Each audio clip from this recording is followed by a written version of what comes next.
Hello बच्चों, आज मैं कक्षा 10 अध्याय 9 त्रिकोणमिति के कुछ अनुप्रयोग का कुछ फार्मूले मैं आपको समझाने जा रहा हूं, जो कि इस चैप्टर की प्रश्नावली करने के लिए अति महत्वपूर्ण है।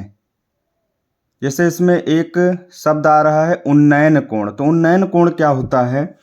जैसे एक मान लिया कोई लड़का है और वह लड़का किसी मीनार की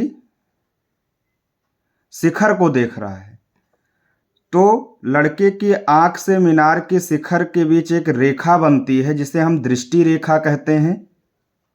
और जब वह लड़का या प्रेक्षक उस मीनार को सीधे में देखता है तो एक क्षैतिज रेखा या आधार रेखा का निर्माण होता है।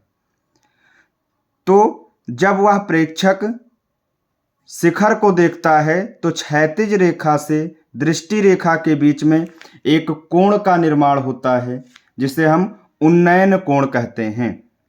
तो फिर से मैं इसको एक बार कंफर्म करना चाहता हूं कि प्रेक्षक जब सीधे देखता है तो एक क्षैतिज रेखा का निर्माण होता है, और जब वह किसी मीनार या किसी वस्तु को ऊपर की तरफ देखता है तो क्षैतिज रेखा और उसकी दृष्टि रेखा के बीच एक कोण का निर्माण होता है जिसे हम लोग उन्नयन कोण कहते हैं। अवनमन कोण का यहाँ पे उन्नयन कोण का जस्ट उल्टा है। जब कोई प्रेक्षक मान लिया कि ऊपर बैठा हुआ है, सी बिंदु पर बैठा हुआ है और वह नीचे की ओर देख रहा है, तो वह उसकी क्षैतिज रेखा उस टाइम पे ये हो जाएगी और दृष्टि रेखा यही रहेगी, और तब उसके आंख के द्वारा बना कोण क्या कहलाएगा? अवनमन कोण कहलाएगा। क्या कहलाएगा? अवनमन कोण कहलाएगा। मान लिया कि प्रेक्षक और मीनार दोनों ही कहाँ हैं? भूमि पर हैं। दोनों ही कहाँ हैं? भूमि पर हैं।